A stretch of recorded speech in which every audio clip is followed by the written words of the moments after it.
जी कहेंगे। कोई तिरछी ओ कोई तिरछी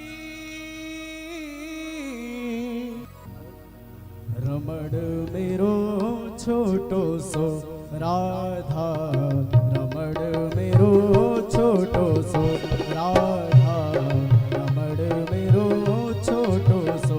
कोई तिरछी हो कोई तिरछी, कोई तिरछी हो कोई तिरछी, कोई तिरछी नजर से न देखो, रमण मेरो छोटो सो राधा, रमण मेरो छोटो सो राधा, रमण मेरो छोटो सो। जय हो, बोलिए राधा रमण सरकार की जय हो।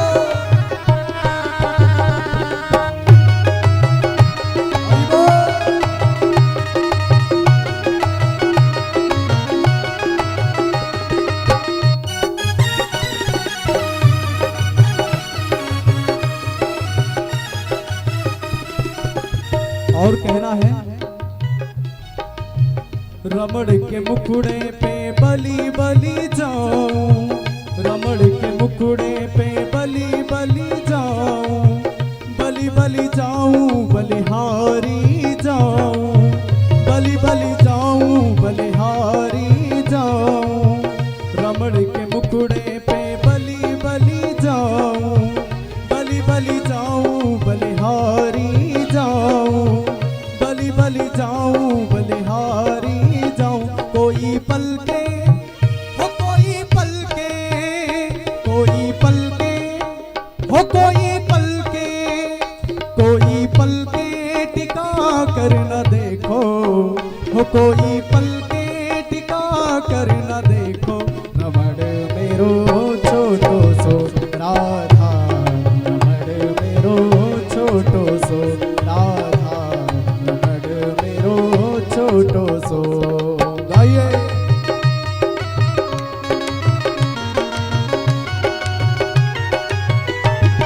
बोलिए राधा रमण सरकार की जय हो।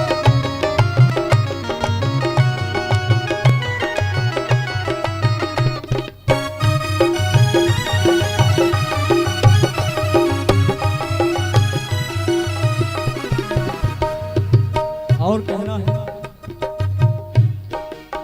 अरे ऐसे नहीं हम चाहन हारे, आज तुम्हें कल और निहारे, और जो देखूं किसी और को ना कोई और नजर जाए। रमण के मुखड़े पे बलि बलि जाऊं, रमण के मुखड़े पे बलि बलि जाऊं, बलि बलि जाऊं मैं बारी बारी जाऊं, बलि बलि जाऊं मैं बारी बारी जाऊं। कोई पलके हो कोई पलके, कोई पलके टिका कर न देखो, हो कोई पलके टिका कर न देखो, रमण मेरो छोटो सो राधा, रमण मेरो छोटो सो। जय हो,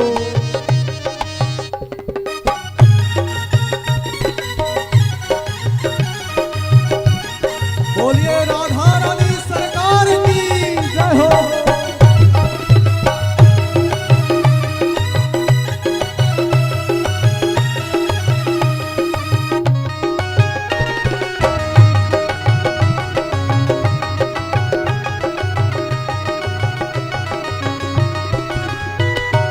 और कहना है,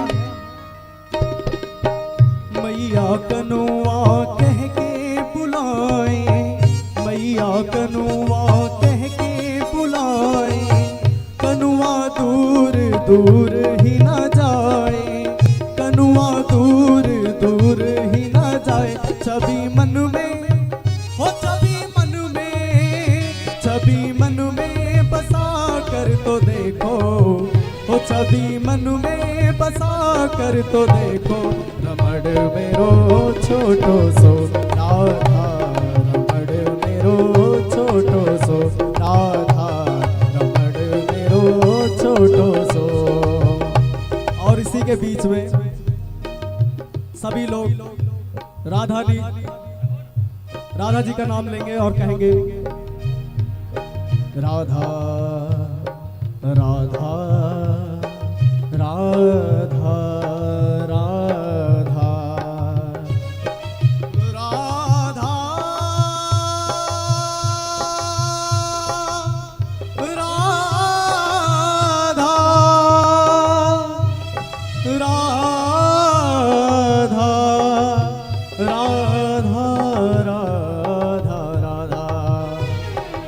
भाव के साथ मेरी रसना से राधा राधा नाम निकले, मेरी रसना से राधा राधा नाम निकले, सुबह शाम निकले आठों याम निकले, सुबह शाम निकले आठों याम निकले।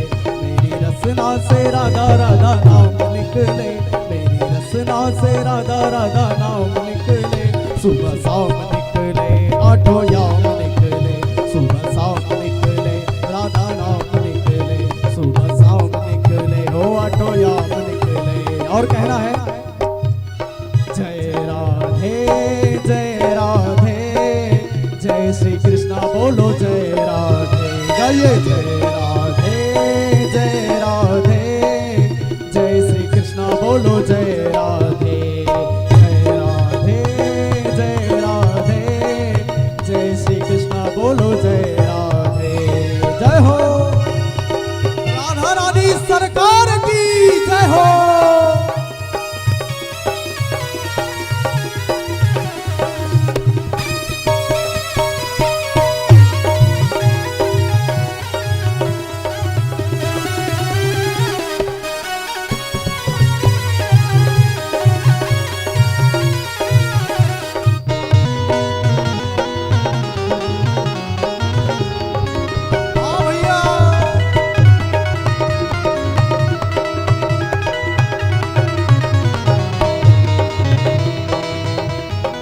और कहना है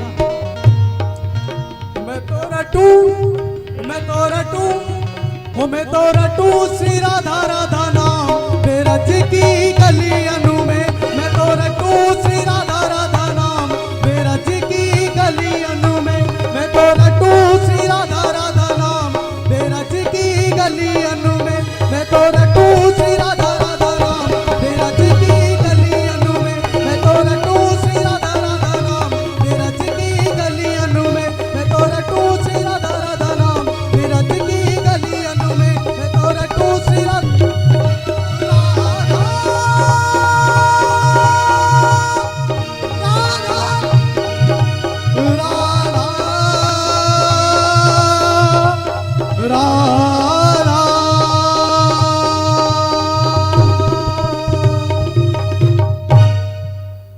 बोलिए राधा रानी सरकार की जय हो। जय जय श्री राधे, बोले बांके बिहारी लाल की जय हो। श्याम ये लाइट थोड़ी घुमा दो, आँख लग रही बहुत। श्याम प्रेम से बोले गोविंद भगवान की जय, श्री राधा रमण लाल की जय।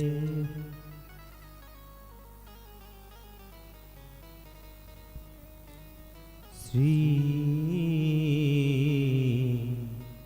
मन महा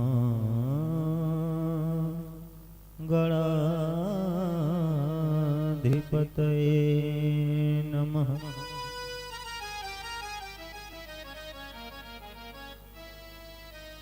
श्री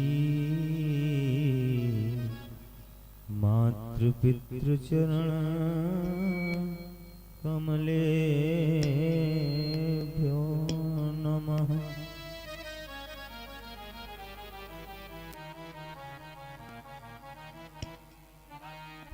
श्री वसुदेव चरण कमलेभ्यो नमः।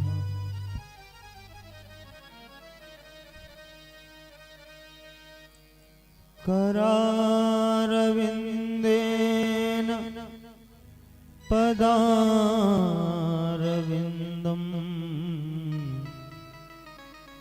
मुखारविन्देन विनवैषयन्तम्।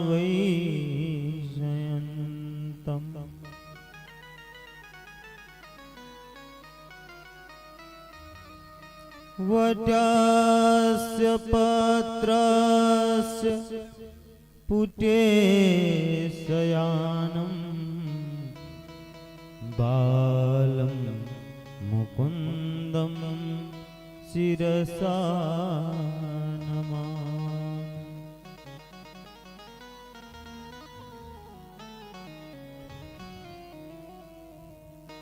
अतुलितबलधामं हेमशैलाभदेहं दनुजबलकृशाणं ज्ञानिनाग्रगण्यम् सकलगुणनिधानं वानराणां धीशं रघुपतिप्रियभक्तं वातजातं नमामि।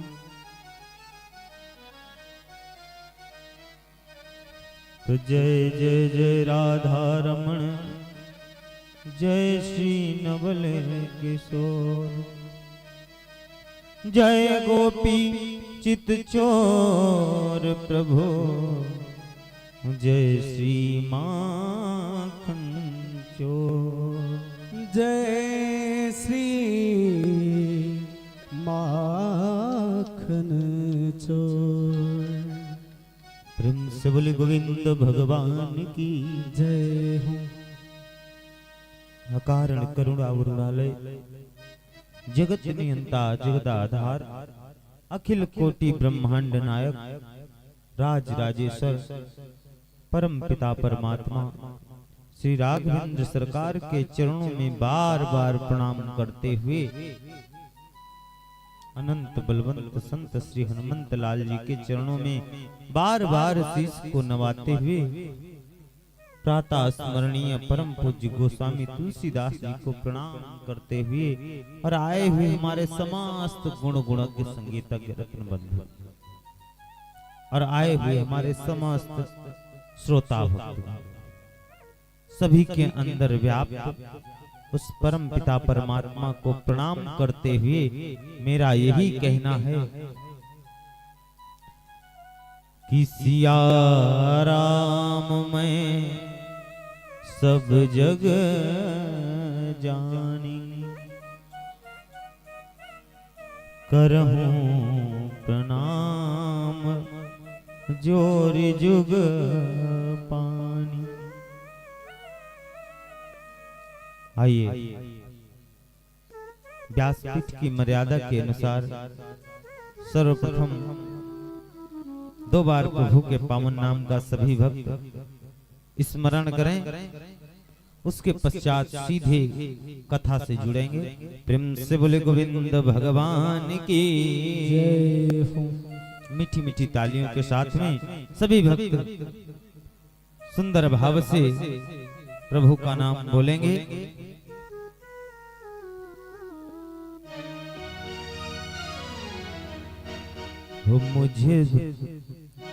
मुझे दास बना कर रख लेना भगवान तू अपने चरणों में। मुझे दास बना कर रख लेना भगवान तू अपने चरणों में। मुझे दास बना कर रख लेना भगवान तुम अपने चरणों में। मुझे दास बना कर रख लेना भगवान तुम अपने चरणों में।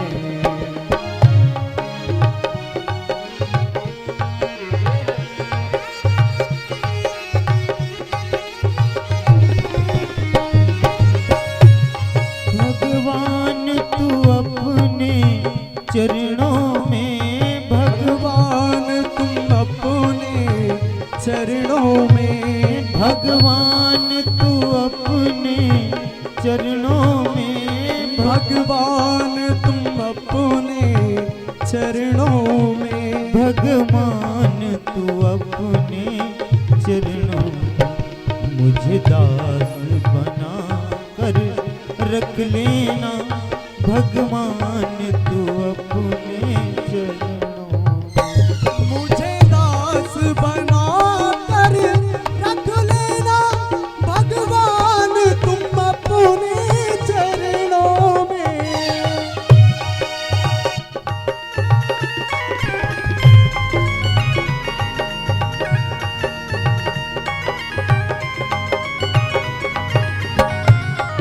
बोलिए राधा वल्लभ सरकार की जय हो।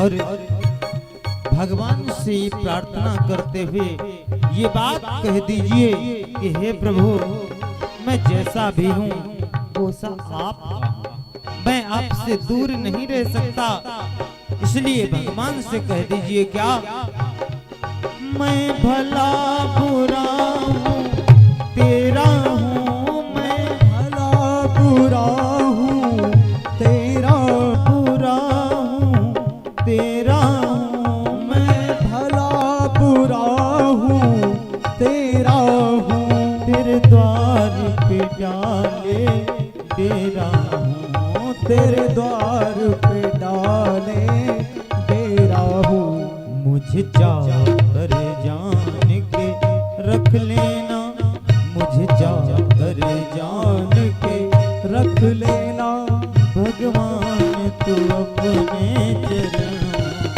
मुझे दास बना कर रख लेना, भगवान तुम अपने चरणों में, मुझे दास बना कर रख लेना, भगवान तू अपने चरणों में।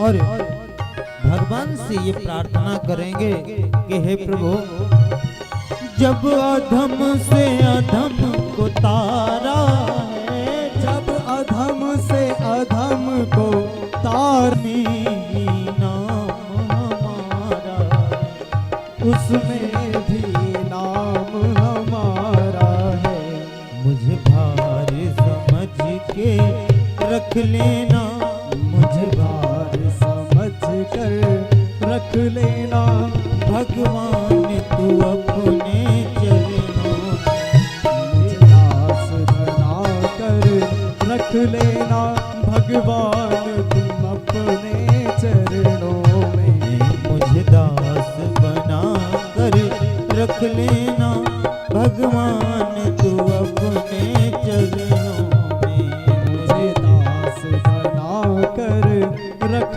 लेना, भगवान तुम अपने चरणों में। मुझे दास बना कर रख लेना, भगवान तू अपने चरणों में, मुझे दास बना कर रख लेना, भगवान तुम अपने चरणों में, भगवान तू अपने चरणों में, भगवान तुम अपने चरणों में। प्रेम से बोले गोविंद भगवान की जय हो।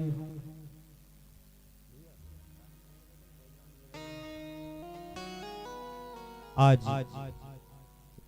जैसा कि आपको बताया गया, आज की कथा बहुत ही पावन कथा। भगवान श्री कृष्ण इस धरती पर अवतार लेकर आए।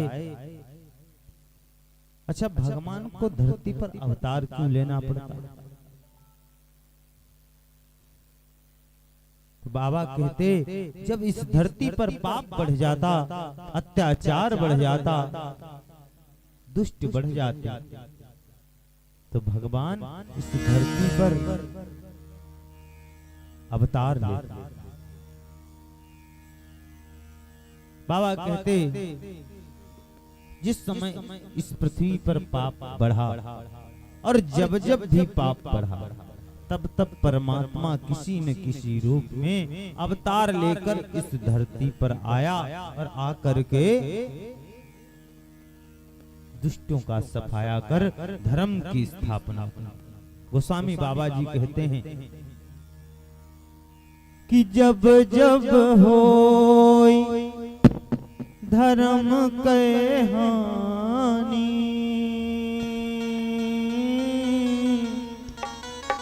बाढ़हि असुर अधम अभिमानी। राम सिया राम जय जय राम, राम सिया राम जय जय राम।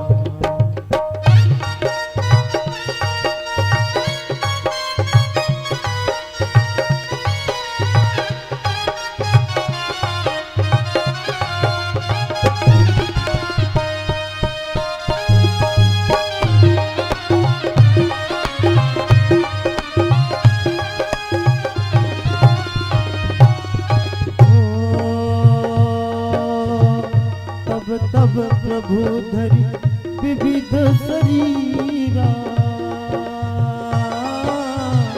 हरहि कृपा निधि सज्जन पीरा। राम सिया राम जय जय राम, राम सिया राम जय जय राम।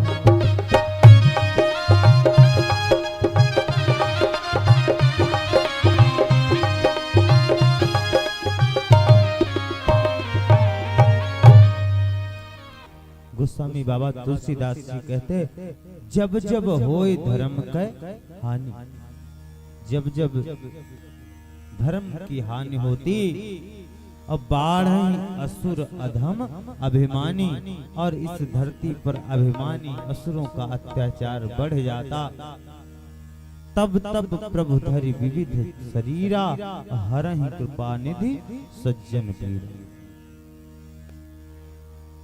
तमान गीता में अर्जुन से क्या कह रहे? यदा यदा हि धर्मस्य ग्लानिर्भवति भारत, अभ्युत्थानम् अधर्मस्य तदात्मानं सृजाम्यहम्। परित्राणाय साधूनां विनाशाय च दुष्कृतां, धर्म संस्थापनार्थाय संभवामि युगे युगे। भगवान क्या कह रहे? भगवान कह रहे हैं, यदा यदा ही धर्मस्य ग्लानिर्भवति भारत, जब जब भारतवर्ष में धर्म की ग्लानि होती, तब तब मैं अवतार लेता। जब जब अधर्म का उदय होता, तब मैं अवतार लेता हूँ। और अवतार क्यों लेता हूँ? परित्राणाय साधूनां, साधु जनों की रक्षा के लिए, विनाशाय च दुष्कृतां, दुष्ट जनों के विनाश के लिए, धर्म संस्थापनार्थाय, धर्म की स्थापना के लिए, संभवामि युगे युगे, हर युग में मैं अवतार लेता। अच्छा, गोस्वामी बाबा क्या कह रहे हैं कि जब जब होए धर्म की हानि, अब भगवान क्या कह रहे हैं? यदा यदा ही धर्मस्य ग्लानिर्भवति भारत, गोस्वामी बाबा कह रहे हैं जब धर्म की हानि होती तब भगवान आते, भगवान कह रहे हैं कि जब धर्म की ग्लानि होती तब मैं आता। विचार कीजिए, दोनों ही परिस्थितियों में भगवान आते। जब धर्म की ग्लानि हो तब भी भगवान को आना पड़ता है, और जब धर्म की हानि हो तब भी भगवान को आना पड़ता है। बाबा कहते ग्लानि और हानि में क्या फर्क है, थोड़ा आपको बता दें, उसके पश्चात पावन चर्चा से जुड़े। देखिए, ग्लानि माने होता है पछतावा, है ना। ग्लानि माने पछतावा। धर्म को ग्लानि कहां हुई? विचार कीजिए, दृश्य उस समय का है जब कौरव और पांडव आमने सामने बैठे ही द्यूत क्रीड़ा खेल रहे, जुआ खेल रहे। बाबा कहते युधिष्ठिर अपना सर्वस्व हार चुके, दुर्योधन मामा शकुनी के साथ मिलकर के सब जीत चुका है। अंतिम दांव पर युधिष्ठिर ने अपनी पत्नी द्रौपदी को लगाया, और जब द्रौपदी को लगाया, शकुनी ने ऐसे पासे डाले कि वो भी दुर्योधन के पक्ष में पासे गिरे और युधिष्ठिर हार गए। जैसे ही दुर्योधन जीता, उसे वो बात याद आई। कौन सी बात? जब इंद्रप्रस्थ में भवन टहलने के लिए गया हुआ था दुर्योधन, और पानी में गिर गया, तो द्रौपदी ने क्या कहा था? अंधे का पुत्र अंधा। विचार कीजिए। अच्छा, थोड़े समय के लिए हम इस बात को सोचें, क्या ये शब्द बोलना उस समय इतना आवश्यक था? कहते हैं महाभारत में 166 करोड़ लोगों की जान गई, 166 करोड़ योद्धा मारे गए, और सिर्फ इस छोटे से शब्द के लिए। क्या इतना आवश्यक था उस समय ये कहना? इतना आवश्यक नहीं था। इसीलिए तो कहते हैं जब जुबान को मर्यादा में रखोगे, जुबान मर्यादा में रहेगी, तो कोई ऐसा काम नहीं होगा जिससे आगे नुकसान हो जाए, है ना। बाबा कहते दुर्योधन को वो बात याद आ गई, वो अपमान याद आ गया। सब चीज तो भूली जा सकती है, लेकिन अपमान ऐसा है, अपमान अगर एक बार कोई कर दे तो आप जीवन में अपमान नहीं भूलो। सब कुछ भूला जा सकता, कोई मर जाए उसको भी आप भूल जाओगे धीरे धीरे, लेकिन जिसने अपमान किया वो जब कभी आपके सन्मुख उपस्थित होगा तब आपको वो बात याद आएगी। किसी का अपमान कभी न करें, क्योंकि इससे बड़ा दुख दूसरा नहीं होता। अपमान से बढ़कर कोई दुख नहीं। अपमान ऐसा दुख है जो इंसान को दिन रात जलाता रहता। आज दुर्योधन को मौका मिल गया, उसने क्या किया? दुशासन को आदेश दिया, है दुशासन जाओ और जाकर के द्रौपदी को घसीटते हुए लेकर के। सुनी, दुशासन पहुंच गया महल के अंदर और द्रौपदी के पास जाकर के कहने लगा, भाभी आप तुरंत ही राजसभा में चलो, आपको हमारे बड़े भ्राता श्री दुर्योधन ने बुलाया। जैसे द्रौपदी ने ये बात सुनी, कहने लगी, भैया अभी मैं वहां जाने की स्थिति में नहीं हूँ, अभी मैं रजस्वला हूँ, अभी मैं वहां नहीं जा सकती। वहां पर सभी हमारे ज्येष्ठ बड़े कौरव, कुरु वंश के बड़े बड़े महारथी योद्धा, आचार्य द्रोण सब बैठे हुए हैं, मैं वहां नहीं जा सकती। दुशासन कहने लगा, देखो भाभी, अभी तो हम प्रेम से बात कर रहे हैं, वरना हमको तो आदेश मिला है हम आपको घसीट कर उस राजसभा में ले चलें। अभी हम कह रहे हैं। द्रौपदी हाथ जोड़कर खड़ी हो गई और कहने लगी, भैया ऐसा मत करो, रोते हुए एक ही बात कहती है, क्या? गर्दन मेरी कटवाई हो तो कह दो किसी कसाई पर, गर्दन मेरी कटवानी हो तो कह दो किसी कसाई पर।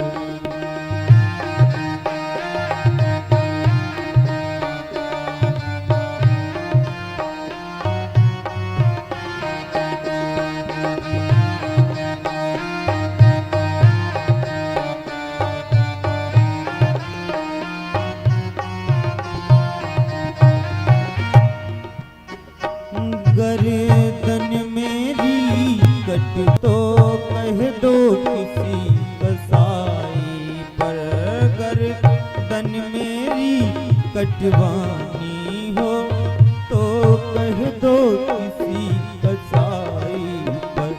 पर भरी सभा में ले न चलो, पर भरी सभा में ले न चलो, कुछ रहम करो हो जाए पर भरी।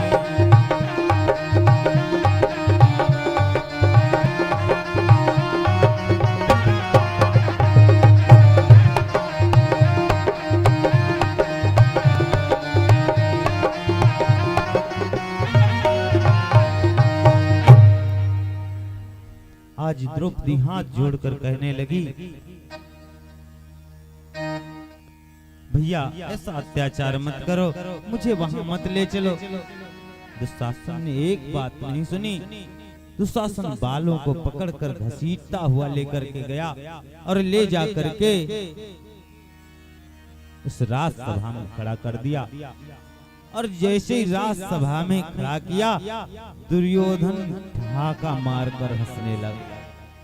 दुर्योधन कहने लगा, है द्रौपदी, याद है तुझे, तूने अपने घर के अंदर मेरा अपमान किया था। आज उस दिन तूने अपने घर के अंदर मेरा अपमान किया था। आज देख, मैं इस सभा में तेरा अपमान करूंगा। दुशासन को आदेश देता है, ए दुशासन, इस वस्त्र हरण कर लो, इसको नंगा करके हमारी जंघा पे बिठा। जैसे ये बात सुनी,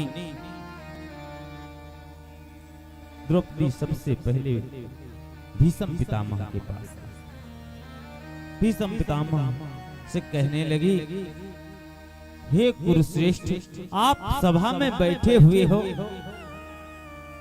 आप सभा में बैठे हुए हो, आपके होते हुए और एक स्त्री की मर्यादा के साथ खिलवाड़ हो रहा और आप चुपचाप बैठे देख रहे हैं। भीष्म पितामह ने भी सिर झुकाया। द्रौपदी बारी बारी से सबके पास गई, सबने अपना शीश झुका लिया।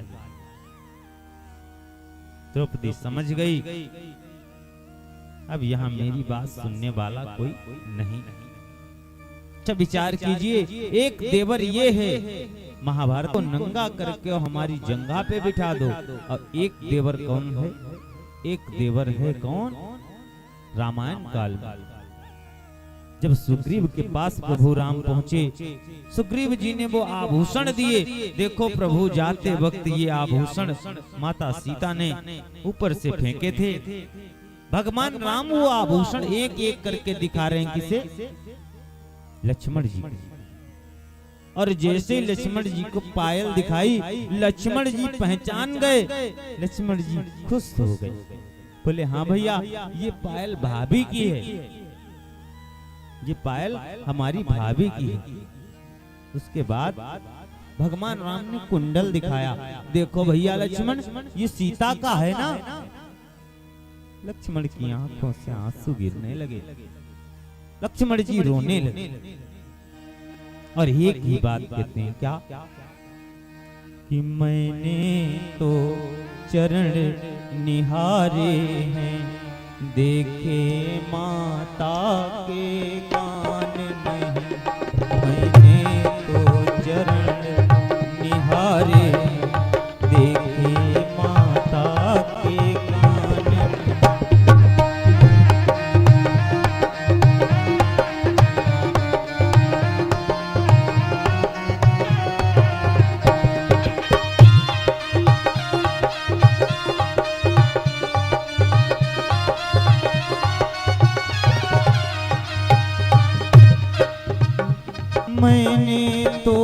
चरण निहारे हैं, देखे माता के कान नहीं। मैंने तो चरण निहारे हैं, देखे माता के कान नहीं। मैं तो बिच्छुओं का सेवक हूँ, मैं तो बिच्छुओं का सेवक हूँ, कुंडल की मुझे पहचान नहीं।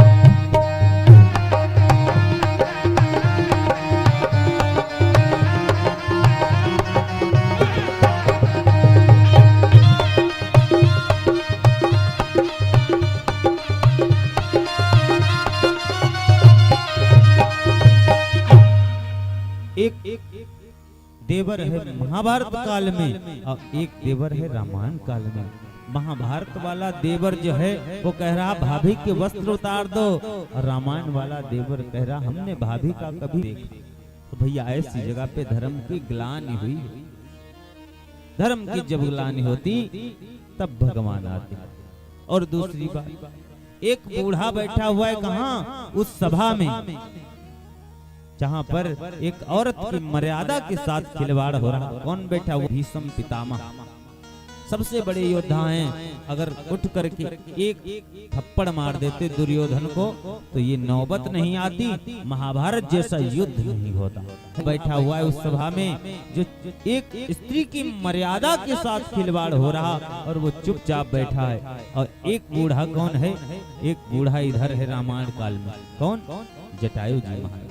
बाबा कहते जैसे ही देखा रावण लेकर के जा रहा, दूर से ही पहचान लिया कि गीधराज सुनिया रतबानी, गीधराज सुनिया रतबानी।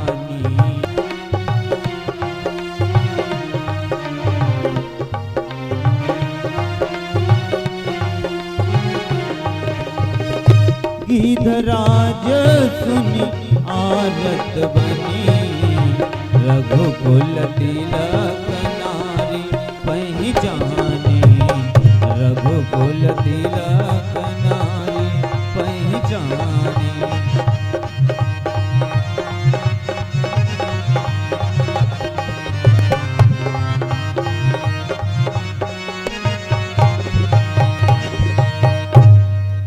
तुरंत पहचान लिया ये तो रघुकुल शिरोमणि भगवान श्री राम की भार्या सीता जी हैं। देखिए एक बूढ़ा उस सभा में बैठा हुआ जो स्त्री की मर्यादा को नष्ट होते हुए देख रहा, और एक बूढ़े ने अपने प्राणों की बाजी लगा दी, तो दोनों को इसका फल भी मिला।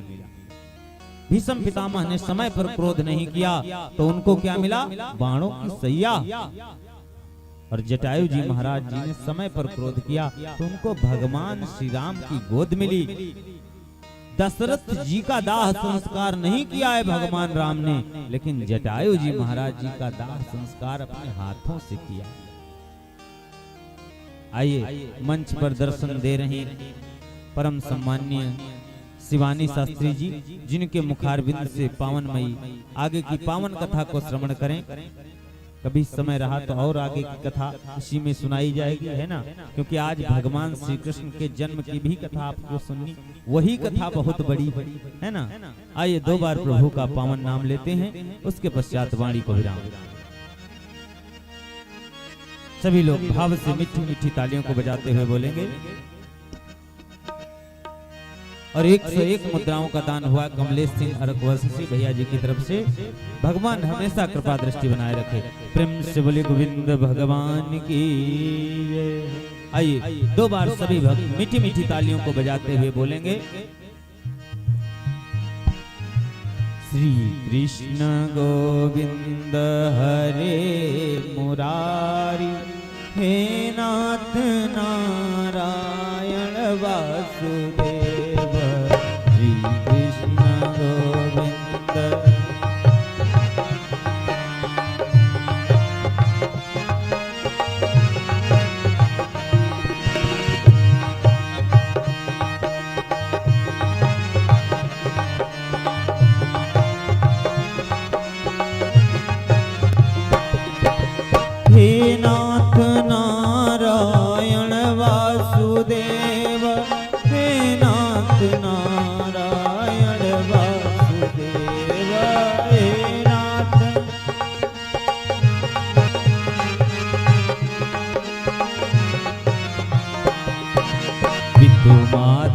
स्वामी सखा हमारे, पितु मातु स्वामी सखा हमारे, हे नाथ नारायण वासुदेव।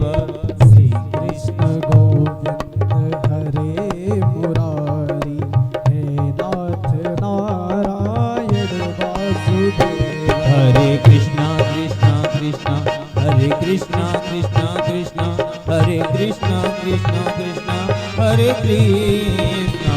हरे कृष्णा कृष्णा कृष्णा हरे कृष्णा कृष्णा कृष्णा हरे कृष्णा कृष्णा कृष्णा हरे कृष्णा कृष्णा। हरे कृष्णा कृष्णा कृष्णा हरे कृष्णा कृष्णा कृष्णा हरे कृष्णा कृष्णा कृष्णा हरे कृष्णा। हरे कृष्णा कृष्णा कृष्णा हरे कृष्णा कृष्णा कृष्णा कृष्णा कृष्णा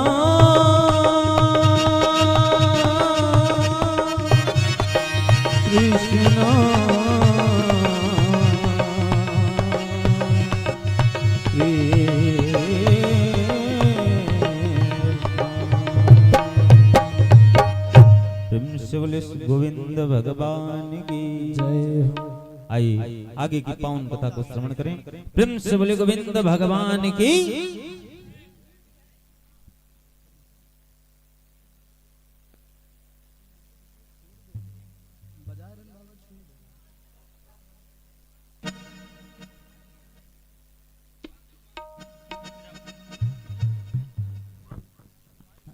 आइए, बहुत ही सुंदर पावन चर्चा सुन रहे थे।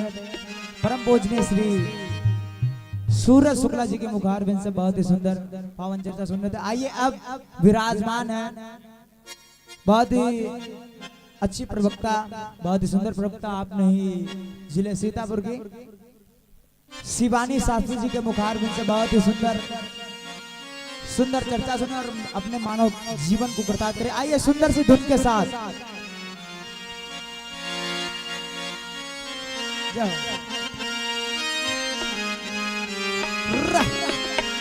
और सभी भक्त ताली के साथ जय हो।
श्री राधे राधे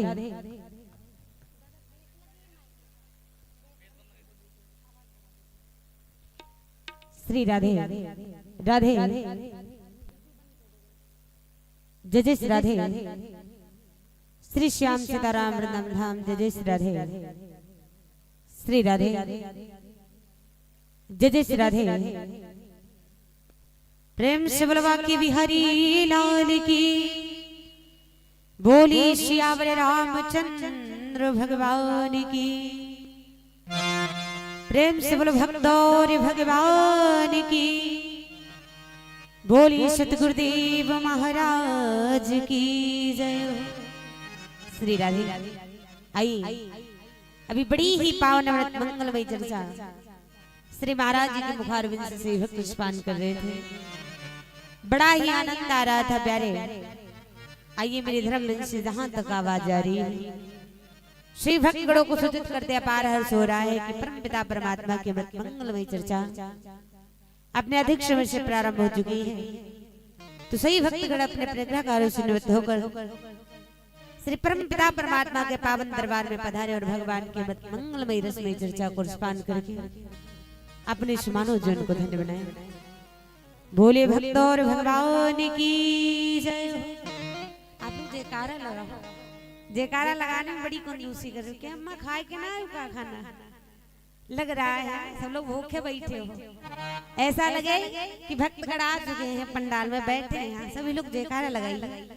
बोली वृंदावन बिहारी लाल की, प्रेम से बोलो सच्चे दरबार की जय हो। श्री राधे हरि ओम हरि ओम। गुरुर् ब्रह्मा गुरुर्विष्णु गुरुर्देवो महेश्वराय, गुरुर्साक्षात् परं ब्रह्म तस्मै श्री गुरवे नमः। वक्रतुंड महाकाय सूर्यकोटि समप्रभ, निर्विघ्नं कुरु मे देव, सर्वकार्येषु सर्वदा। कर्पूरगौरं करुणावतारं, संसारसारं भुजगेन्द्रहारं, सदा वसन्तं हृदयारविन्दे, भवं भवानी सहितं नमामि। कि राम राम की लूट है, और जी लूट सके सो लूट, और अंत समय पछताओगे, प्यारे जब प्राण जाएंगे छूट। बोली श्यामल रामचंद्र भगवान की, प्रेम से बोलो सच्चिदानंद बिहारी लाल की जय। आइए ज्यादा विलंब ना करते हुए मस्ती भाव के साथ में सही भक्त परम पिता परमात्मा के पावन छोड़ों की पावन वंदना करेंगे। उसके बाद में भगवान की अमृत मंगलमयी पावनमयी रसमयी चर्चा आप सही भक्त पान करेंगे। तो आइए बड़े भाव के साथ में सही भक्त मस्ती भाव के साथ में प्रभु के पावन छोड़ों की पावन वंदना करते हुए श्री हरि से कहना है कि श्री गुरु चरणी सरोज रज, हो निज मन मुकुर सुधार, वरिन हो रघुवर बिमल जसु, जो दायक फल चान पवन सुत, जो दायक फल चान। सही हो तो बड़ी बड़ी ताली के साथ जय हो।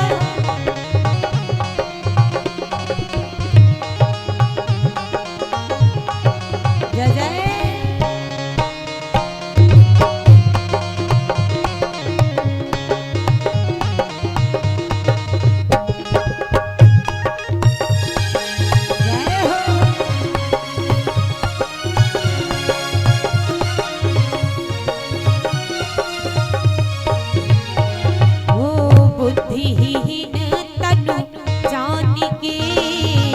सुमिरहु पवन कुमार, बल बुद्धि विद्या देहु मोहि, हरहु कलेश विकार, पवन सुत धर तुम्हारो ध्यान।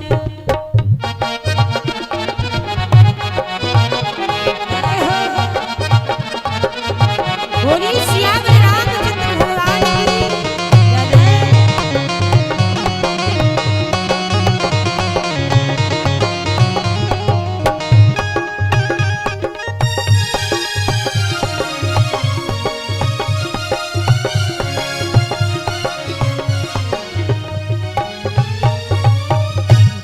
जय जय राधा रमणे जय श्री नवली किशोरी जय गोपी चित चोर प्रभु जय श्री माखन चोरी कन्हैया जय जय माखन चोर।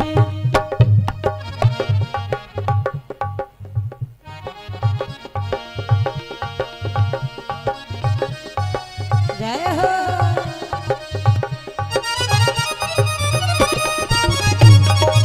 राधे।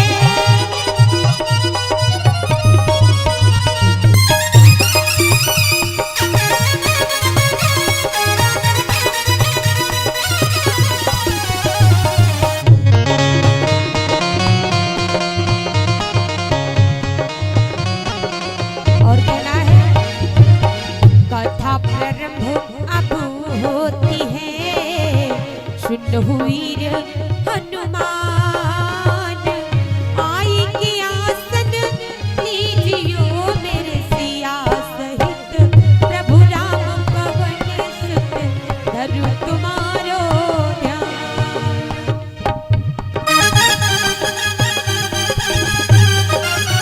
जय हो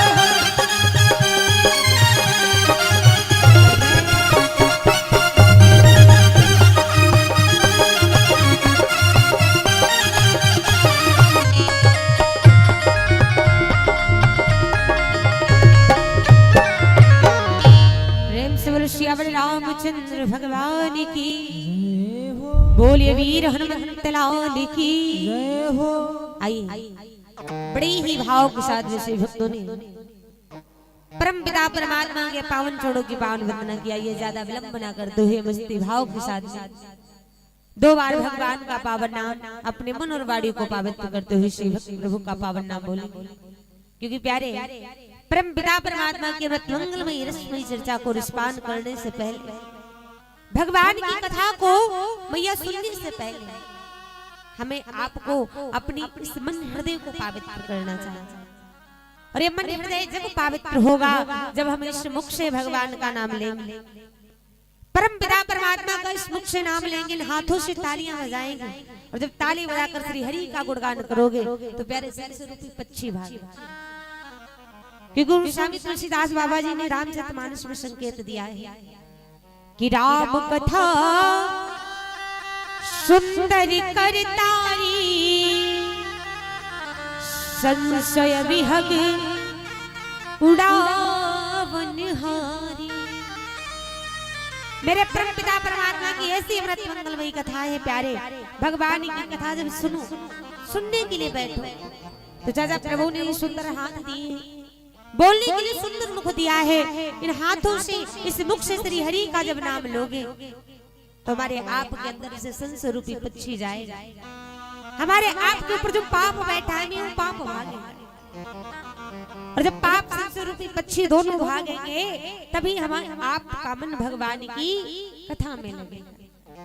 तो आइए ज्यादा विलंब न कर दो मस्ती भाव के साथ में सही भक्त दो बार प्रभु का पावन नाम और फिर परम पिता परमात्मा की मंगलमयी रसमयी चर्चा रिस्पान करेंगे।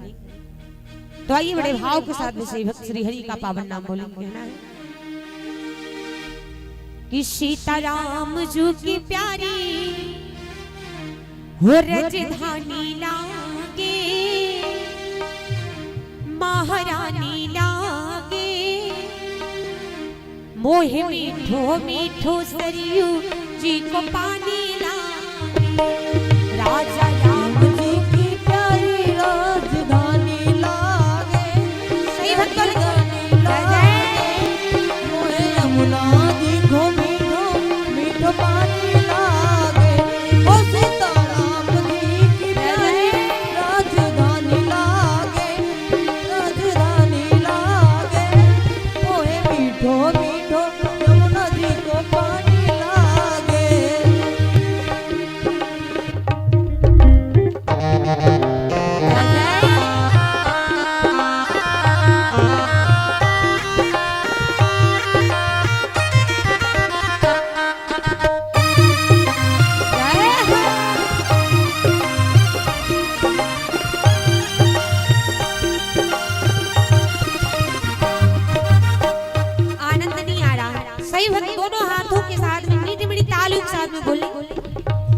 सीताराम जू की प्यारी राजधानी लागे महारानी लागे मोहि मीठो मीठो सरयू जी को पानी लागे सीताराम जी की प्यारी राजधानी लागे महारानी लागे मोहे यमुना जी को मीठो मीठो पानी लागे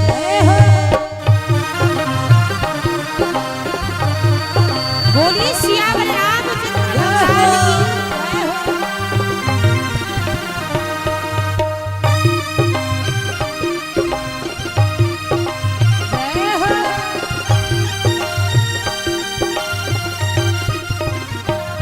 और कहना है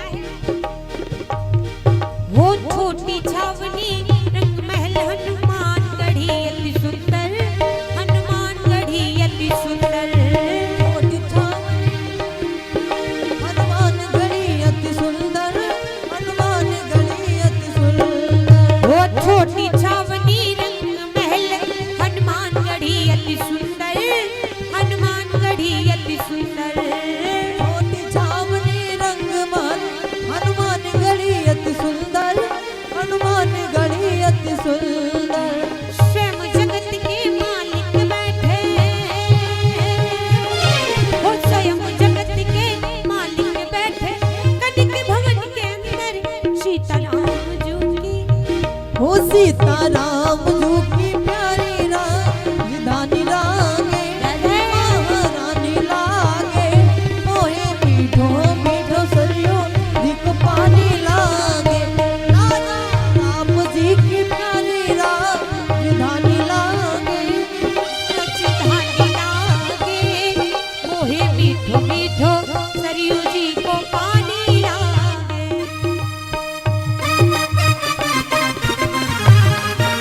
जय हो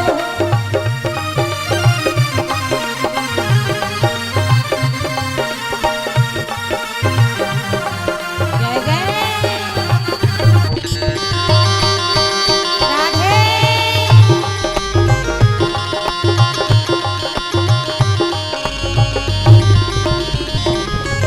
जय हो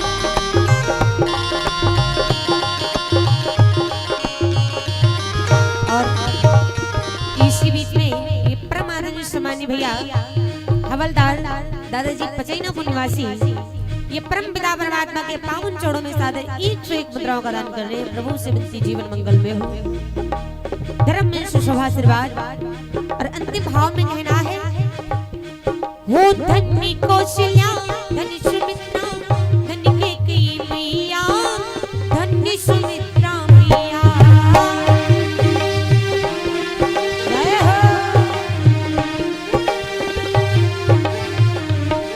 हो धन्य कौशल्या धन्य कैकेयी धन्य सुमित्रा मैया धन्य सुमित्रा मैया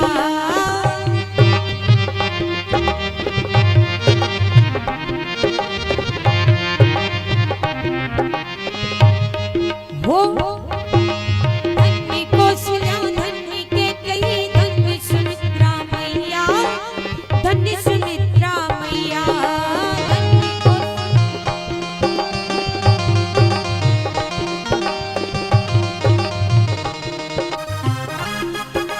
स्वयं जगत के मालिक बैठे हो स्वयं जगत के मालिक बैठे कनक भवन के अंदर सीताराम जू की शोभा अति प्यारी लागे हाय हाय प्यारी लागे मोहे मीठो मीठो सरयू जी को पानी लागे हो सीताराम जी की प्यारी राजधानी लागे राजधानी लागे मोहे यमुना जी को मीठो मीठो पानी लागे वो राजा राम जू की प्यारी राजधानी लागे महारानी लागे मोहे मीठो मीठो सरयू जी को पानी लागे मोहे मीठो मीठो सरयू जी को पानी लागे बोली श्यावर रामचंद्र भगवान की जय हो प्रेम से बलवीर हनुमंत लाल की जय हो आइए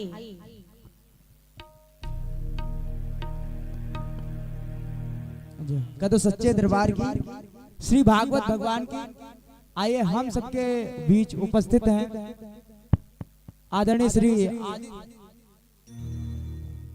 मैं श्री मद भागवत गीता के प्रांगण के समारोह में मैं पहले तो सर्वप्रथम संचालक महोदय का अभिनंदन करते हुए अपने कलाकारों को और अपने कथावाचकों को आए हुए आमंत्रित भाई बहनों को और मेरी छायादार से रखने वाले आदित्य जैसे भैया को मैं अपना वंदन स्वागत अभिनंदन करते हुए मैं कहना चाहूंगा मेरी जहां तक आवाज जाती हो वहां तक श्रीमद् भागवत का आनंद लेते हुए ये हमारे कलाकारों की धुन सुनते हुए अपने परिवार के साथ क्या कहें 7 पुस्तों तक आनंद लेते रहे। मैं श्री आदित्य सिंह जी प्रधानाध्यापक पिशावा की तरफ से मैं नाचीज सभी को चीज प्रदान करता हूँ। श्रीमद् भागवत गीता के प्रांगण में आने वालों जय श्री राम, जय श्री राधे राधे, जय आदित्य भैया। राम तीर्थ की सुध लेते रहना, कोई नहीं है, मैं अकेला ही निपटता हूँ। फिर राधे राधे कहें। हाँ, क्या बात, एक बार जोरदार ताली हो जाए। हाँ, आइए यहाँ पर विराजमान है और मैं बहुत बहुत स्वागत करता हूँ। बहुत बहुत आभार है आपका जो हमारे इस गांव में आए और हमारा गांव और हम लोग भी धन्य हो गए। तो एक बार आदरणीय परम श्रद्धेय श्री आदित्य सिंह ठाकुर जी के लिए एक बार जोरदार ताली हो जाए और मैं चाहूंगा आप आ जाइए, 2 शब्द बोलिए और मैं भी आपका कुछ स्वागत सम्मान कर पाऊँ।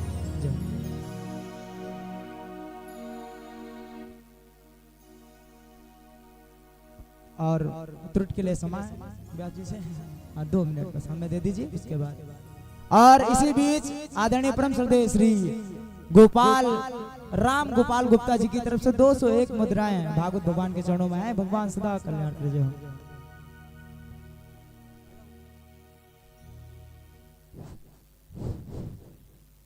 आज पचैनापुर गांव में होली के शुभ अवसर पर कथा का आयोजन ग्रामवासियों द्वारा किया जा रहा है। कथा में आए हुए सभी सम्मानित माताओं बहनों का, उपस्थित बच्चों का, पिता तुल्य बुजुर्गों का हार्दिक स्वागत, वंदन, अभिनंदन है। आज राम तीरथ जी होली मिलने आए थे और हमारे भाग्य में था। कहते हैं कि भाग्य में जो होता है, कथा अगर मिल जाए तो भाग्य की बात है। राम तीरथ जी आए, उन्होंने मुझे आमंत्रित किया और मैं आप सबका आभारी हूं कि मुझे भी कथा का आनंद प्राप्त होने का अवसर मिला। सभी कथा आयोजकों का बहुत बहुत धन्यवाद।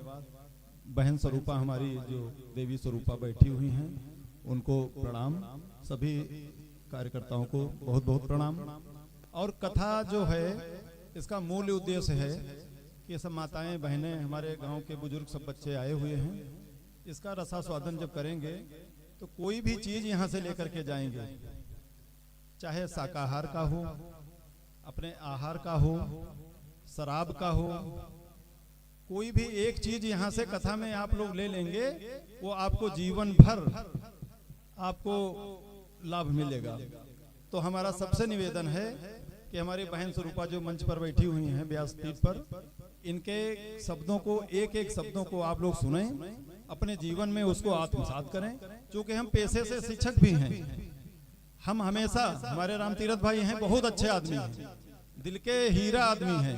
बार बार हम कहते हैं कि एक कमी छोड़ दो।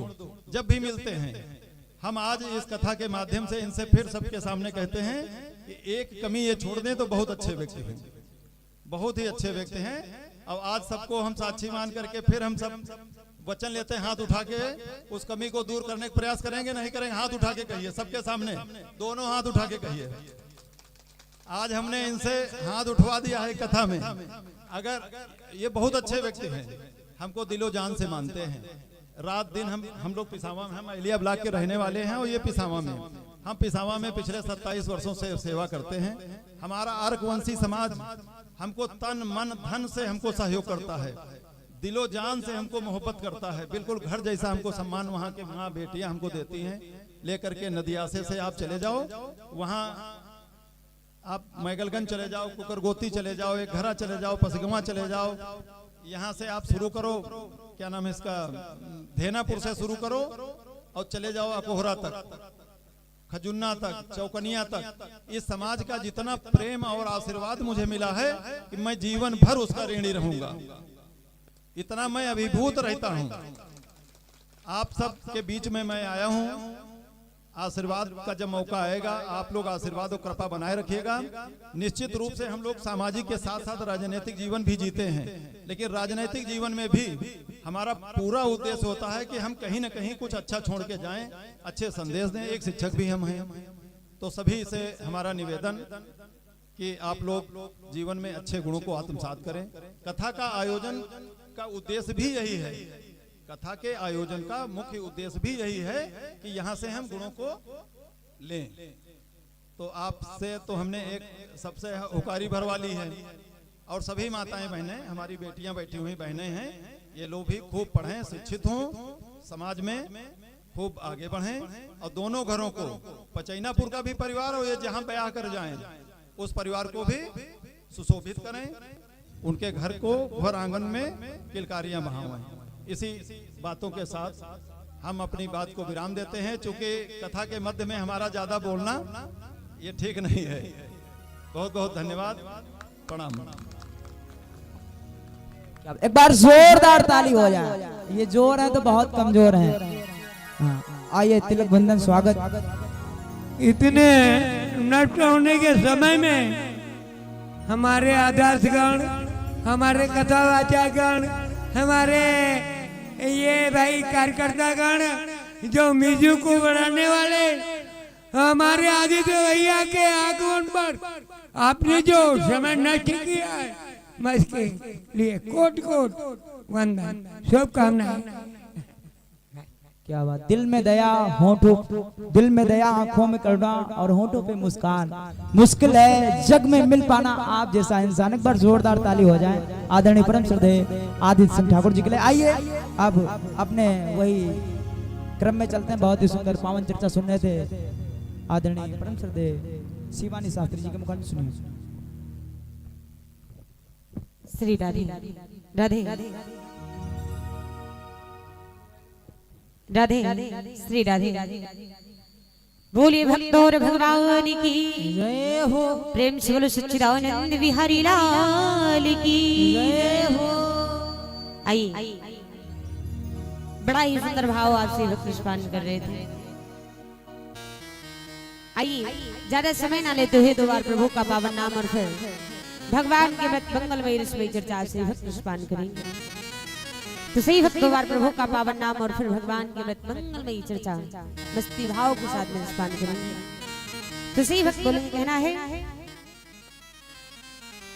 कि सीता राम कहो, सिया राम कहो, हो राजा राम कहो, सिया राम कहो, सीता राम कहो, सीता राम कहो, राजा राम कहो, राजा राम कहो, सीता राम कहो, सीता राम कहो, राजा राम कहो, सीता राम कहो।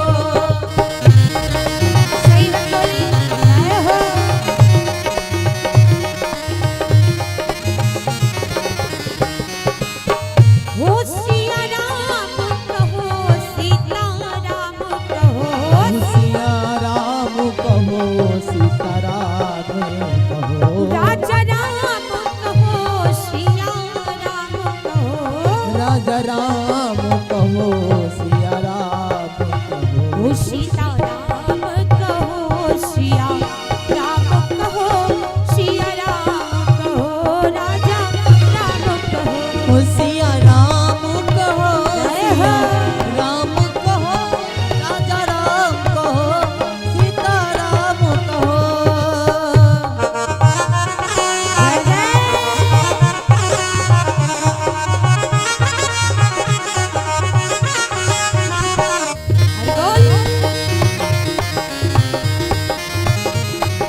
रामचंद्र भगवान की जय हो बोलिए वीर हनुमंत लाल की जय हो प्रेम से बोलो सनातन धर्म की जय हो। आइए 2 मिनट चाहेंगे ये कुछ दानियों के नाम, पहले तो दानियों के लिए जोरदार ताली हो जाए। बहुत दूर से आए हैं हमारे परम मित्र। मैं हर साल जाता हूँ कांवड़ यात्रा में, हरदोई अख्तियारपुर हुआ पड़ता है, वहां से कुछ हमारे परम मित्र आए हैं, चाचा जी आए हैं। आदरणीय परम श्रद्धेय बलवीर यादव जी की तरफ से 501 मुद्राएं और 201 मुद्राएं भूरा यादव जी की तरफ से 501 मुद्राएं राम निवास। हेलो भाइयों बहनों, जो आए हुए हैं कथावाचक से लगा करके आधार से गणों, भैया जरा देर बैठ जाओ, उसमें आपका नाम भी आएगा, मेरे प्रोग्राम का आनंद भी आएगा। जाओ बैठो बैठो। हाँ 501 मुद्राएं बलवीर यादव जी की तरफ से, 201 मुद्राएं भूरा यादव जी की तरफ से और 501 मुद्राएं राम निवास यादव जी की तरफ से, 251 मुद्राएं कल्लू यादव जी की तरफ से चाचा जी हमारे, और 501 मुद्राएं परम मित्र रिंकू यादव जी की तरफ। एक बार जोरदार ताली हो जाए समस्त यादव परिवार के लिए, एक बार जोरदार ताली।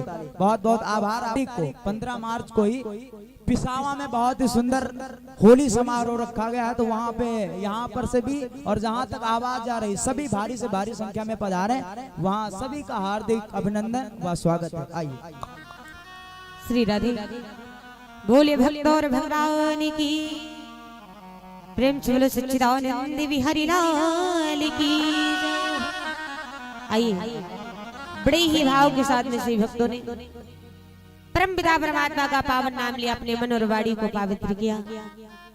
कथा पंडाल में उपस्थित आए हुए संत विद्वान तथा भाई बंधु, माता सती अनुसुईया, सती नर्मदा, सीता सावित्री देवी के पद चिन्हों पर चलने वाली हमारी भारत देश की माताएं बहनें, भगवान कृष्ण जैसी लीलाएं करने वाले आए हुए नन्हे मुन्ने बाल गोपाल, आए हुए समस्त भक्तगणों का दासी धर्म मन से हार्दिक स्वागत वंदन अभिनंदन करती है। धर्म मंच पर विराजमान श्री गणेश प्रभु हनुमंत लाल आदि शक्ति जगदम्बा मैया, श्यावर रामचंद्र जी के पावन चरणों में, वीर हनुमंत लाल के पावन चरणों में, आदि शक्ति मां भवानी के पावन चरणों में, 33 कोटि देवी देवताओं के पावन दिव्य चरणों में इस दासी का हृदय से कोटि कोटि वंदन बारंबार प्रणाम प्रभु स्वीकार करो। आइए बड़ी ही पावन मंगलमयी चर्चा से दोपहर की वेला में स्नान कर रहे थे। राजा बलि की कथा कि किस प्रकार से राजा बलि ने प्यारे अपना तन मन धन परम पिता परमात्मा के चरणों में निछावर कर दिया।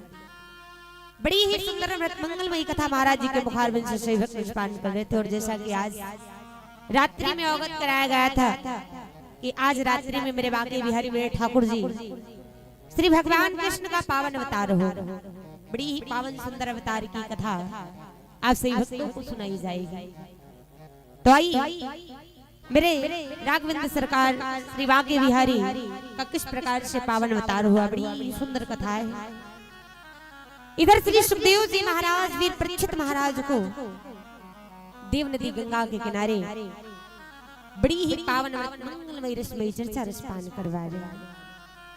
श्री सुखदेव जी महाराज वीर परीक्षित महाराज को समझाते हुए बोले, हे राजा परीक्षित, हे राजा, मैं आज तुम्हें श्री बांके बिहारी भगवान कृष्ण का किस प्रकार से यादव वंश में अवतार हुआ बड़ी पावन कथा सुनाऊंगा। क्योंकि राजा परीक्षित को श्री सुखदेव जी महाराज समझाते हुए बोले, हे राजा, मेरे बांके बिहारी मेरे परम पिता परमात्मा भैया जब ही इस पृथ्वी पर आते हैं, प्रभु का जब अवतार होता है कोई ना कोई कारण जरूर होता है।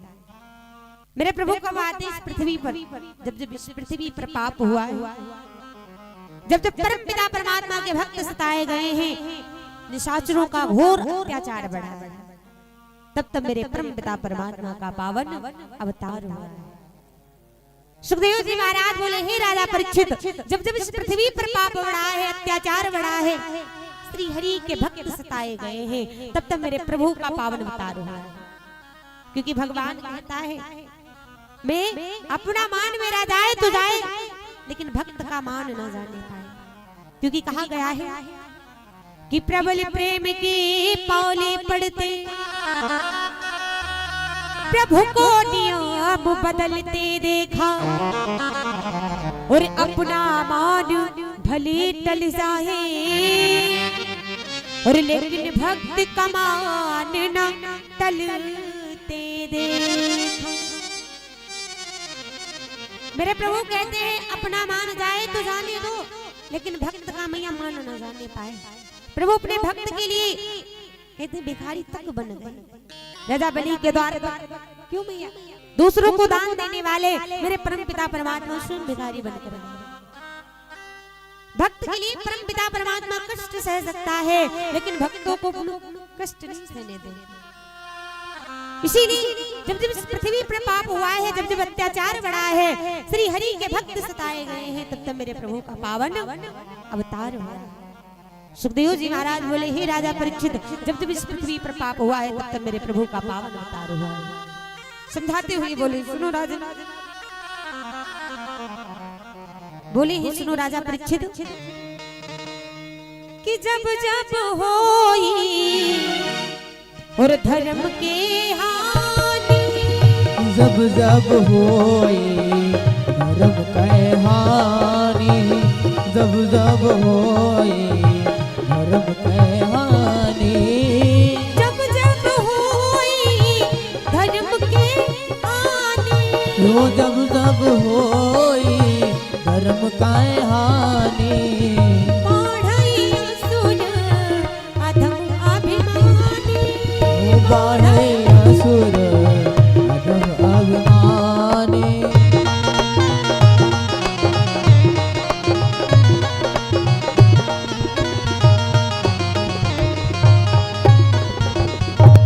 कि जब जब होई और धर्म के हानि, बढ़ई असुर अधम अभिमानी, कि तब तब प्रभु धरी विविधि शरीरा और हरे कृपा निधि सज्जन पीरा।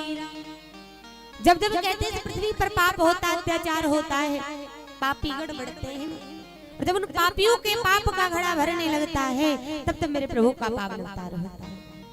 श्री सुखदेव जी महाराज बोले, राजा परीक्षित, आज मेरे बाकी बिहारी का किस प्रकार से पावन अवतार होता है, वही कथा हे राजन हम आपको सुनाएंगे। राजा परीक्षित बड़ी ही भाव से भगवान की कथा रसपान कर रहे हैं, और श्री सुखदेव जी महाराज वीर परीक्षित को मैया बड़ी ही प्रेम के साथ में कथा सुना रहे हैं। समझाते हुए बोले, सुनो राजन, कि वो कृष्ण का राज था और मथुरा के दरमियान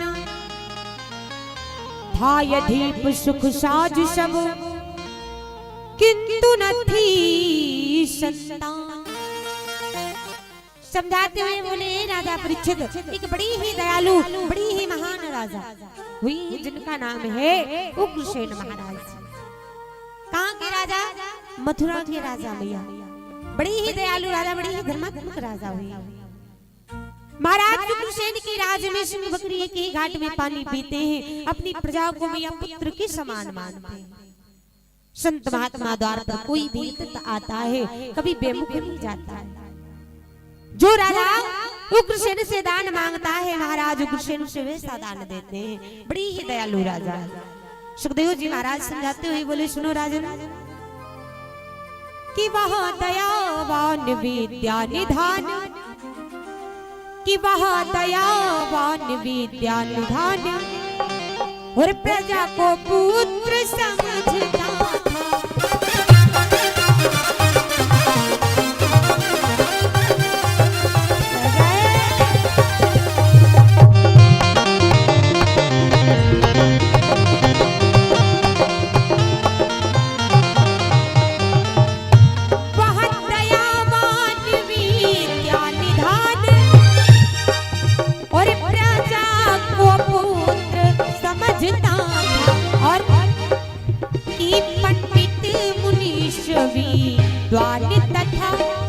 वो पंडित मुनीश विद्वान तथा सज्जनों का आदर करता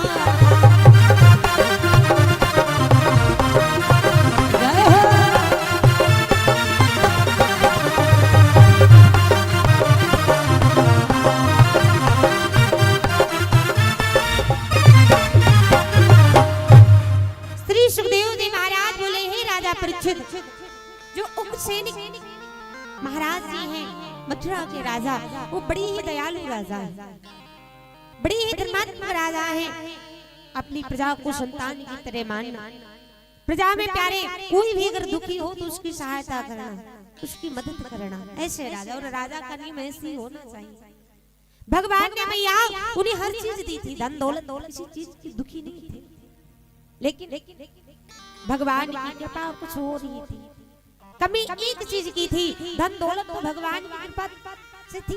राजा है, राजा के पास में धन भैया कहीं कमी हो सकती, भगवान की कृपा से धन दौलत है, लेकिन भैया उस धन दौलत को लेने वाला कोई नहीं। सुखदेव जी महाराज बोले चौथापन आने वाला है, भैया घर में संतान नहीं। महाराज उग्रसेन की जो धर्म पत्नी है, जो अर्धांगिनी है, जिनका नाम है देवी पवन रेखा, बड़ी ही पतिव्रता नारी है। आठों पैर अपने पति की ही चरणों में लीन रहती है, आठों पैर अपने पति की ही सेवा करती है। और भैया ये होना चाहिए कि स्त्री का धर्म उसके पति की सेवा ही करना है। एक स्त्री का धर्म कौन सा है कि ये कई धर्म और एक व्रत नेमा का ये वचन मन पति पद प्रेम। एक स्त्री का धर्म क्या होता है भैया? पति की सेवा करना, पति की आज्ञा का पालन करना, पति को ही परमेश्वर मानना। और कहते हैं प्यारे, नारी चाहे तो भैया नरक जैसे घर को स्वर्ग बना दे, और अगर स्त्री चाहे तो स्वर्ग जैसे घर को नरक बनाने में देर बिल्कुल लगाने वाली। एक स्त्री की ही हाथ में है। नारी चाहे तो नरक जैसे घर को स्वर्ग बना दे, और नारी ही चाहे तो स्वर्ग जैसे घर को नरक बनाने में देर नहीं लगाएगी। हमारी माताओं बहनों का क्या नहीं होना चाहिए भैया? अपने सास ससुर की सेवा करें, पति की सेवा करें। कहते हैं एक लड़की जो होती है ना, बहू बनकर आती है जिस घर में, अगर अपने सास ससुर को ही माँ बाप माने भैया तो ये झगड़ा ही खत्म हो जाए। हाँ, जो सास बहू का झगड़ा होता है, झगड़ा ही खत्म हो जाए। लेकिन ऐसा होता कहाँ? आप अपने घर में अपने सास ससुर, अपने पति का मान सम्मान नहीं कर रही हो, मंदिर में भैया रोज भगवान की सेवा करो, आपको फल मिल जाएगा? नहीं मिलेगा।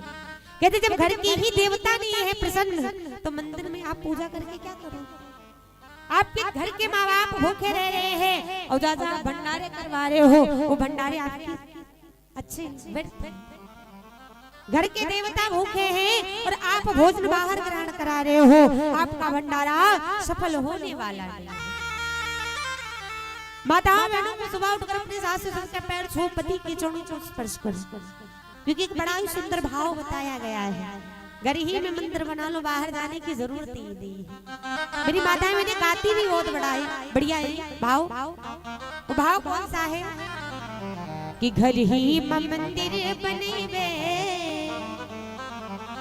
वो घर ही में मंदिर बनेबे, और बाहर पूजन नाही जइबे।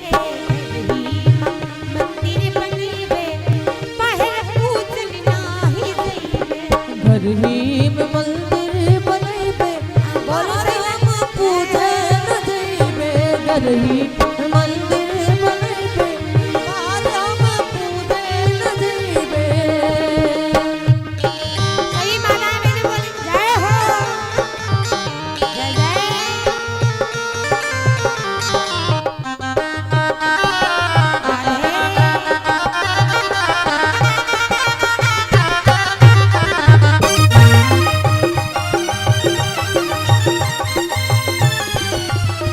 वो पूजन ना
ही हो सासु ही कौशल्या बनी बे पहर पूजन नाही जइबे सासु ही कौशल्या बनी बे पहर पूजन नाही जइबे घर ही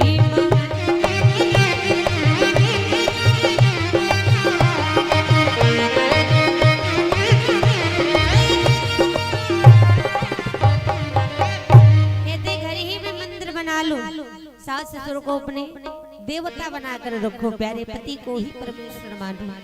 और एक बात और भी है, माताएं आजकल की प्यारे ऐसी हैं ये बहुरिया मिले सीता जैसी। क्यों बहुरिया मांगती है सीता जैसी अपना बनी बैठी है मंथरा की नानी, बहुरिया सीता जैसी मिल जाएगी। कलयुग है प्यारे, इस कलयुग में अगर सीता जैसी बहू होगी तब भी नहीं मिलेगी। पहले आप कौशल्या बनो भैया तब सीता जैसी बहू की मांग करो। स्त्री आपकी अर्धांगिनी है, आपको दादा पति परमेश्वर माननी है, आपको देवता माननी है। क्यों भाई अगर आपकी धर्मपत्नी आपको देवता मान रही है तो आप भी तो अपनी स्त्री को अपनी अर्धांगिनी को देवी मानो। भैया एक स्त्री अगर आपको पति परमेश्वर माननी है तो एक पति का भी फर्ज है। आप भैया लगा के आ गए 100 ग्राम, अगर दाल में नमक भी चटक है तो पीटने लगे। ऐसा करना चाहिए नहीं करना चाहिए। श्री सुखदेव जी महाराज बोले राजा परीक्षित आज इधर भैया जो पवन रेखाएं बड़ी पतिव्रता स्त्री है, 8 पैर अपने पति की सेवा में लीन रहती है। भगवान की कृपा से धन दौलत है, राजपाट कमी नहीं है।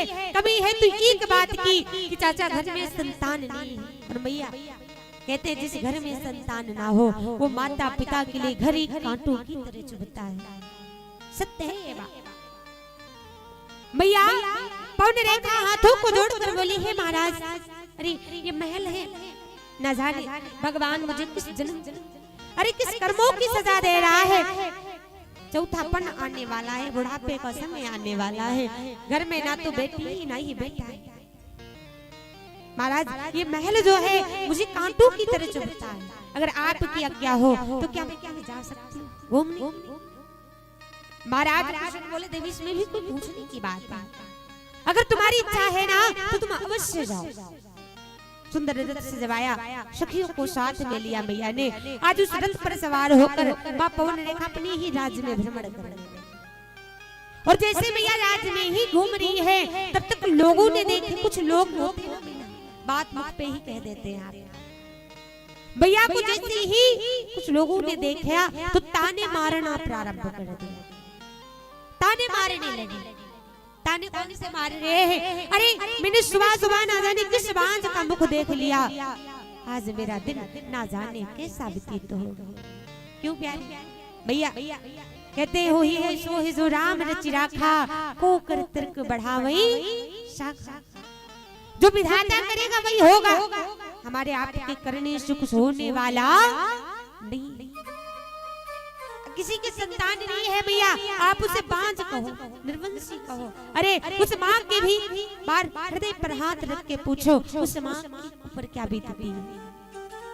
क्यों भैया जिस माँ के संतान नहीं आप उसे बांझ कहोगे उस माँ को अच्छा लगे, बड़ा दुख होगा। हमारी आपकी जो बोली होती है ना, हमारी आपकी जो ये बोली होती है ये गोली से हृदय में ज्यादा घाव कर जाती है। गोली का लगा हुआ घाव भर जाएगा लेकिन बोली का लगा हुआ घाव कभी भरने वाला नहीं। आज मैया को जैसे लोगों ने बांझ कहा, आज माँ रोती हुई महलों में आई पवन रेखा। महाराज ने देखा क्या बात है, अरे मेरी देवी जब गई थी तो बड़ा ही सुंदर चेहरा खिला हुआ था और ना जाने क्या हो गया, ये फूल जैसा चेहरा एकदम से कुमला गया। पूछने लगी देवी क्या हुआ? अरे तुम्हें किसी ने कुछ कहा है? चेहरे पे निराशा किस बात की छाई? मैया फूट फूट कर रोने लगी, हाथों को जोड़कर बोली महाराज कहने के लिए कुछ रहा ही नहीं है। महाराज मैं जिधर भी निकलती हूँ अरे लोग ताने मारते हैं। मेरा ये जीवन नहीं, मुझे ये जीवन बहुत बड़ा भार लग रहा है। वो कृष्ण बोले देवी बात क्या, कुछ बताओ। तो मैया रोती हुई बोली महाराज चौथापन आने वाला है, घर में ना तो बेटा ही ना ही बिटिया है, जिधर भी निकलती लोग ताने मारते। बोली सुनो महाराज, इतने दिन तक संतान नहीं और यह दुनिया हंसी उड़ाती है।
भैया रोने लगी, हाथों को जोड़कर बोली महाराज ये जीवन मुझे बहुत बड़ा भार लग रहा है, मैं जिधर भी निकलती हूँ लोग ताने मारते हैं।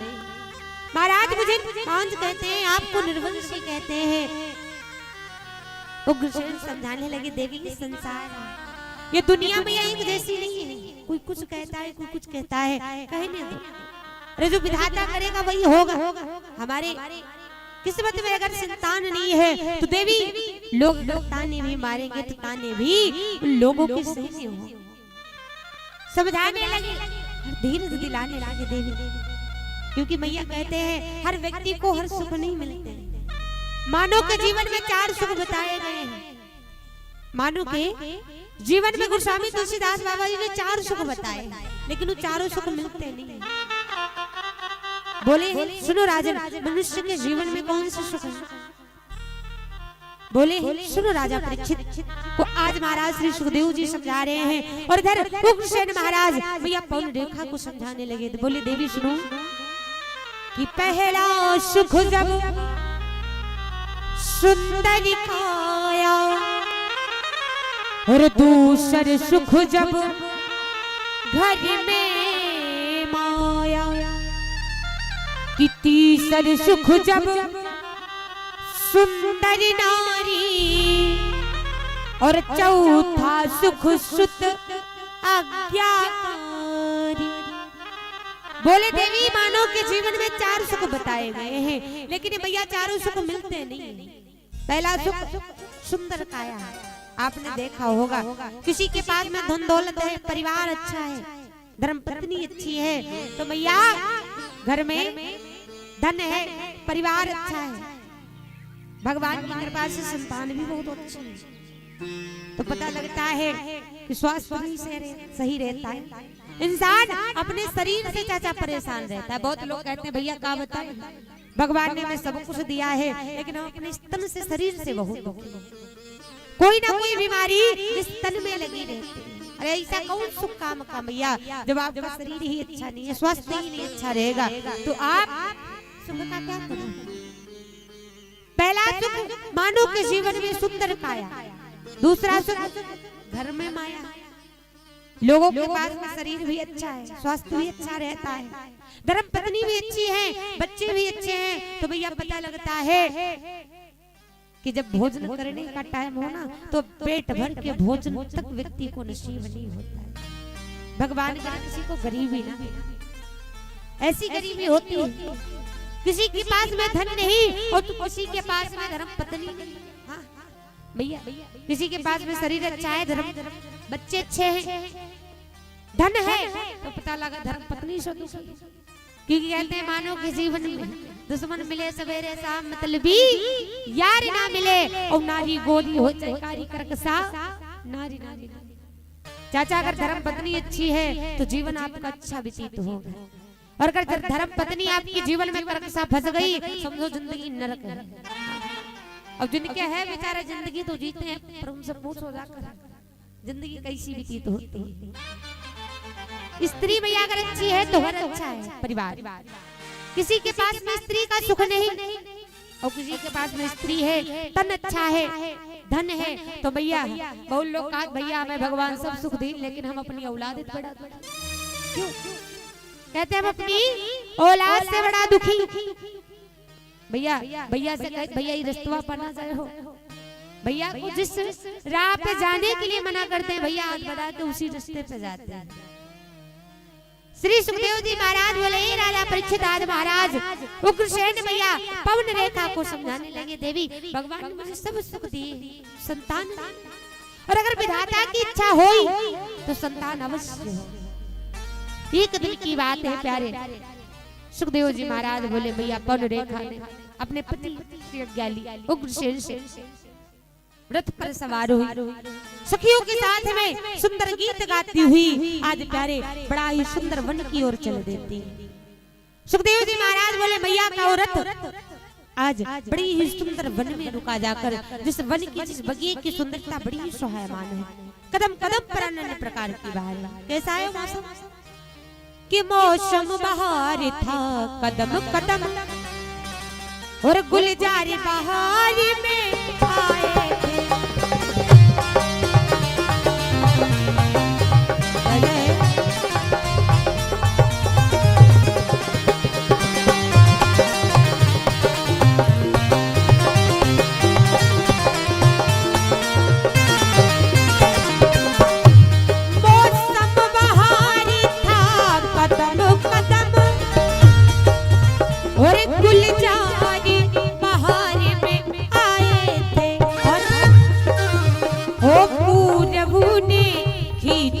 कुछ दामन की पूरब ने खींचा कुछ दामन, दम दम पर गुल इतराए थे।